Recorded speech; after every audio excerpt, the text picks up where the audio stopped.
Well, football teams are going to women's fashions, I think, nowadays. They do, with don't stripes they? and Yes. bits and pieces, yeah. And your first encounter was very...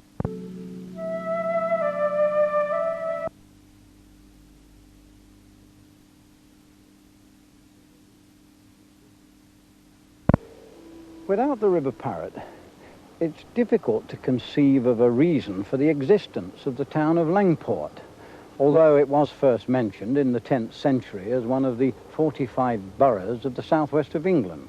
But its growth and its development was obviously due to the extensive use of this river for trading, an enterprise that carried on right through into our age, something that's well known to Arthur, better known as Art Stuckey. From a family of lockhouse keepers, he still lives in the lockhouse where he was born. I was born in this house the same time as what they put that bridge across the river down there. Well, the railway bridge? Yeah. When was that, Art? In 1802. Now, your father was a lock keeper here as well, wasn't he? Yes. And a bargee. How many generations of your family worked on this river, Art? Well, it'd be great if my grandfather worked on the river and my great-grandfather worked on the river. Yeah. What used to happen here when the barges came up as far as here? Did they not first come up on the tide, Art? They came up so far as Borough Bridge on the tide, and the horses took over from there. Yes. And they'd have to go through a lock. You called it a pound. We call it the pound there, yes. What was the system here? Water used to be penned behind these doors here. And then the barge used to come up in there, and we used to pull up these lashers on either side, let the water in the pound and rise the boat up.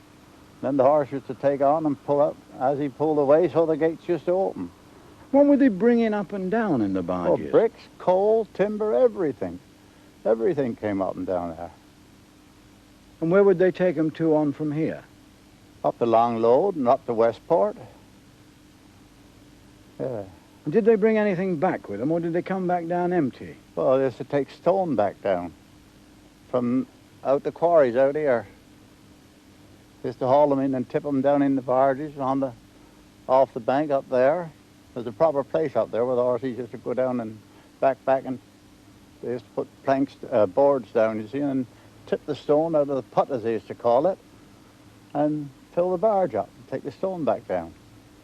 You say the barges came up on the tide as far as Borough Bridge. That's right. Right. Well, but there obviously had to be a towpath up to Borough Bridge, didn't there, from Bridgewater? Bank all the way. Bank all the way. Yes. And this path here, which really is the original towpath, is it not? This here is what we've done in the last 18 years, brought this road down, but the towpath before used to be about 2'9" wide, and that was all mud. You can guess what it was like getting up through here after the horses pound up through the mud. The horses used to take on, that we used to go to long load, they used to take on from up the other side of the bridge there. But some of the horses used to come up through, and when they used to get just around the corner there, they used to start to gallop to get the boat going faster, so that when they got up to the bridge, they throw the line off, horses to walk around over the bridge, over the other side, and then a man there throw the rope out, hitch onto the barge, and go on up the long load. And they'd gallop to give the barge enough momentum to get through on its own. To get through under the bridge. How much did Langport depend on this river for its existence? Everything. Everything. In fact, without it, it's pretty certain it could never have grown into the town it is. No, that's right. The story of Langport's development is best told by an expert, and that task I gave to cricket-loving historian Robert Pitman. There must have been some kind of ford across the Parrett, almost from time immemorial. You've got to think of the Parrett as being a fairly wide expanse of water, because it wouldn't be banked like it is now. There would be banks, but not made up like they are now for barge traffic. And for half the year it would be a huge swamp on all sides, but there is a spit of hard ground running from the bottom of Langport Hill down towards what afterwards became Langport West. And it wasn't very difficult to sort of fill up in between and make a hard causeway right down to the river. And before the bridge was put there, and heaven only knows when the first bridge was, they must have wandered across the river. And then there would be a ford. But it wasn't easy using the ford all the time because the river is tidal. And there would be at least 2 feet difference between high tide and low tide. And since people were rather shorter then than they are now, it must have been distinctly awkward if you were trying to ford the river when the tide was in. Because 2 feet on a human body makes a lot of difference. Then there grew up a sort of marketplace right down through Bow Street, which actually gives its name to the town because the name means the long marketplace. The town boasted its own bank, printed its own notes at one time. Yes, the Stuckey family came here in the early 1700s and ran river traffic. They did pretty well. And then they began looking after other people's money in a sort of totally unofficial way to start with, and eventually they became a bank, and Stuckey's Bank, which was very popular in Somerset. And gradually the bank became bigger and bigger, and it finished up with branches all over the west of England. For a casual visitor just coming to Langport for the first time, it's almost as though there's 2 Langports, isn't it? You've got that great main street, which is one part, and then if they should walk up the hill to where All Saints' Church is, you've got a totally different environment altogether.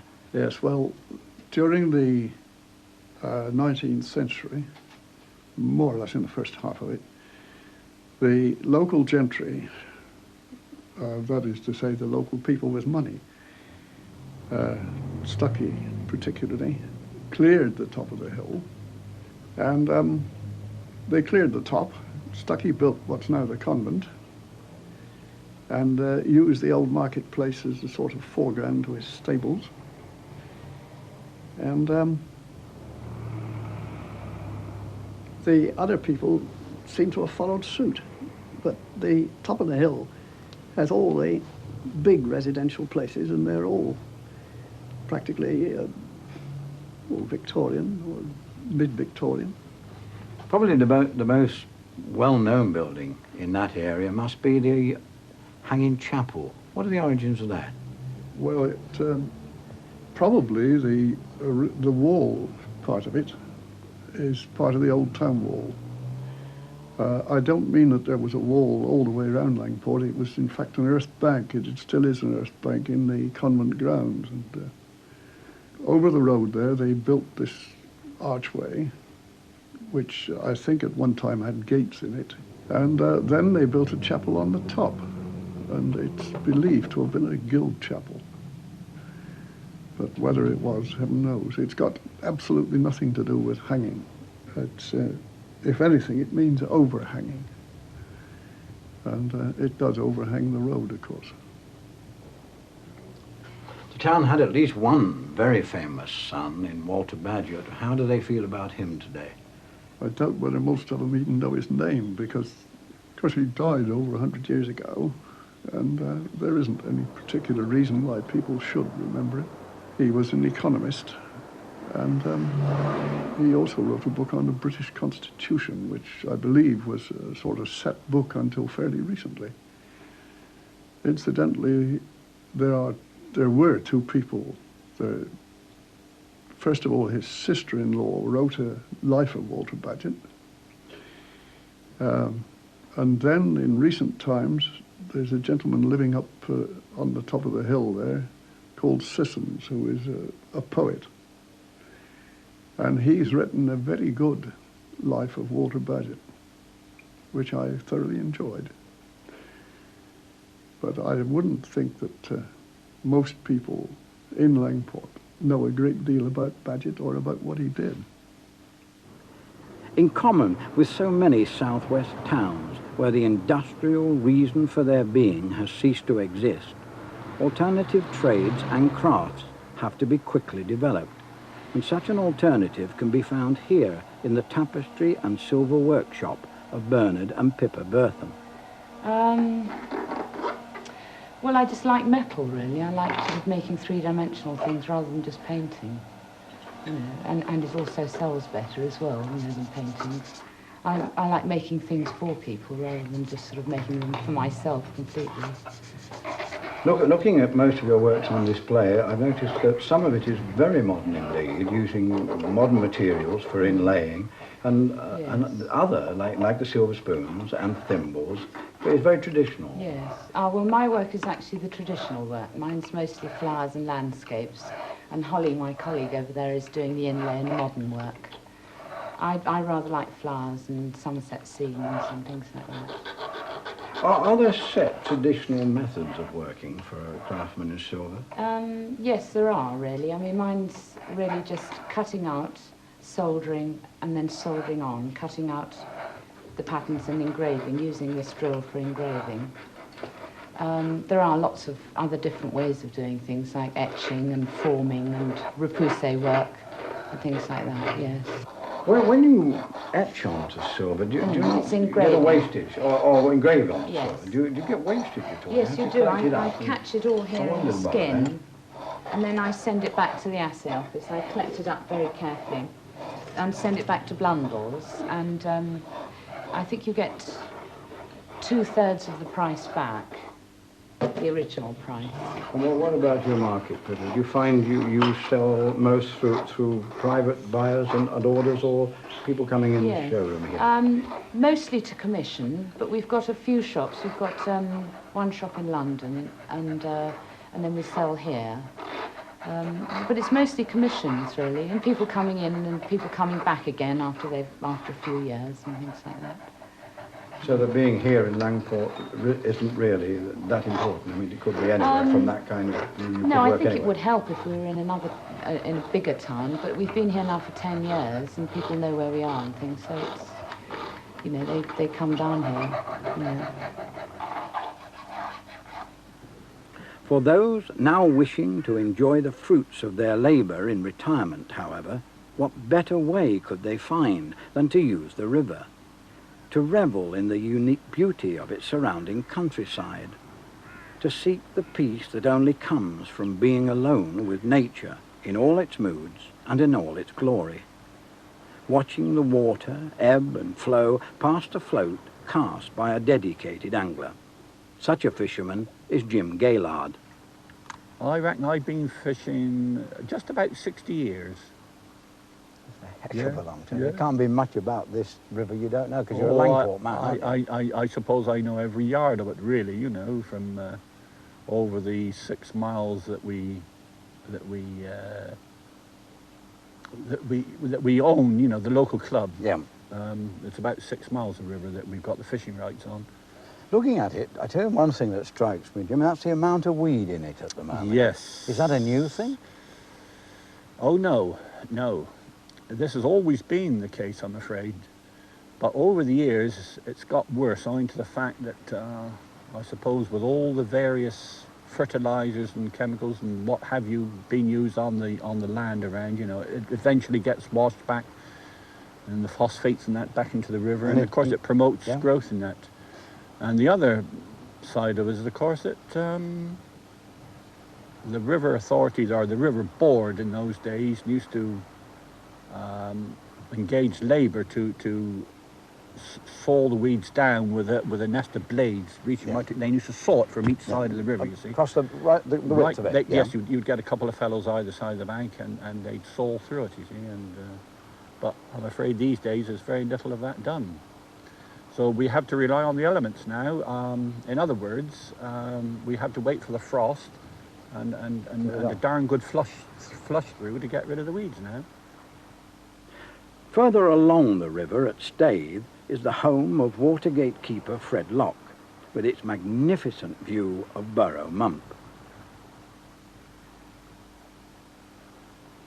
The gates control the tidal flow of salt water, as well as irrigating the low-lying farmland. And Fred explains the reason for their installation. These locks have been here since 1927. And what were they like before that? You remember the old ones, of course. Yes, I mind the old gates what was here when the boats used to pound through. But since these gates been here, the boat stopped. Did they obviously the barges had stopped coming up when they built it? Yes. There's too much work getting these things up and down. Didn't like the old gates. We used to be able to push them one to t'other and open them, let them go through.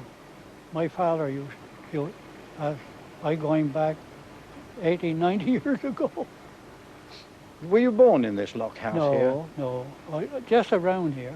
I've been about here all my life. I've been lock keeper ever since these locks were built, and I still am.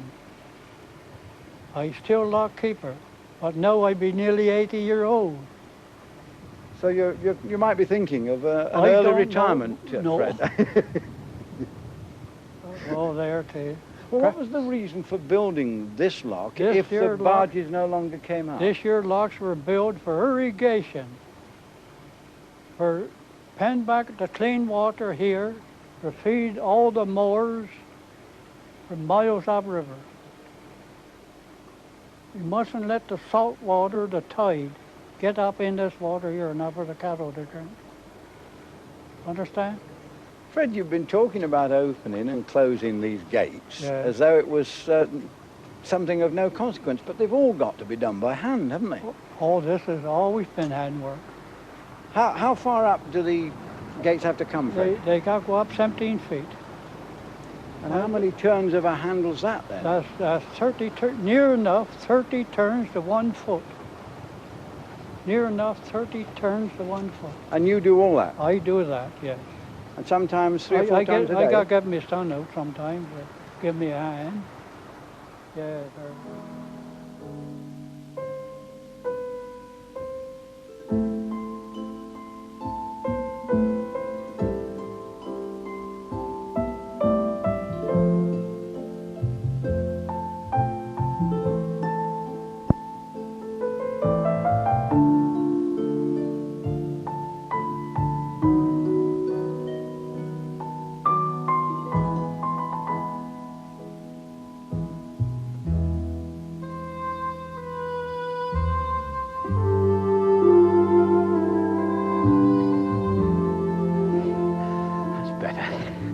Well, I've followed the river down from Staithe to the village of Boroughbridge, which is underneath me down there.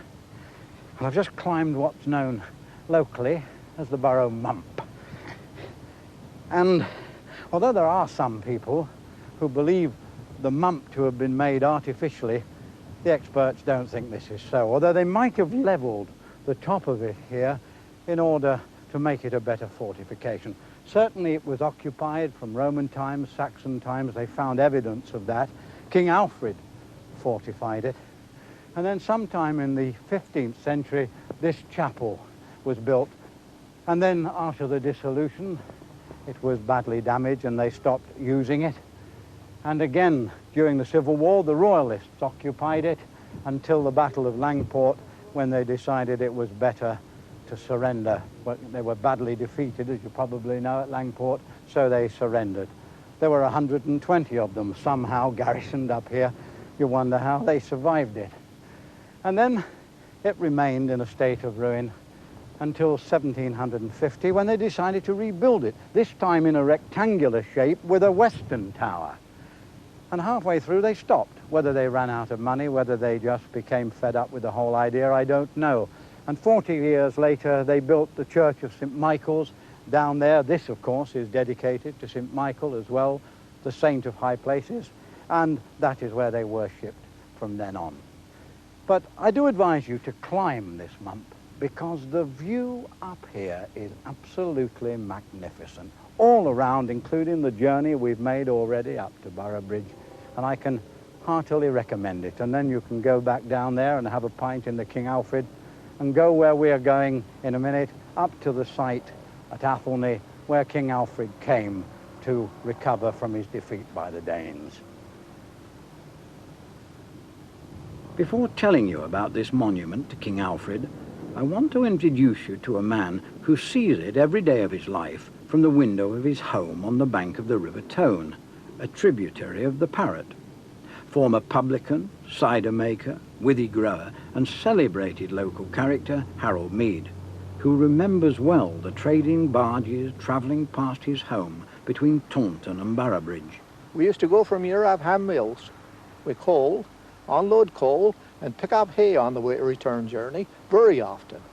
Yeah. And you're saying here, but of course this is not the Parrett, this is the Tone. This is the Tone, that's right.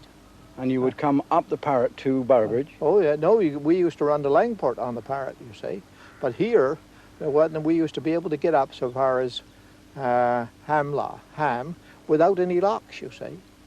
Now they got locks up here, but they make any difference. You could go just the same, but the barges are all gone, you see. The railway seen to the barges, which they did many other businesses, you see, bought them out. And you, well, of course, there were no barges for you to become a professional on by the time you grew up. No, it was nice fun, though. Nice fun, especially when she was loaded down, you know. When we had a full load on, we used to look overboard. We used to always say, when she's loaded, a bird could drink off the side. You were that low in the water? Oh, yeah, we were low down. No plimsoll line then.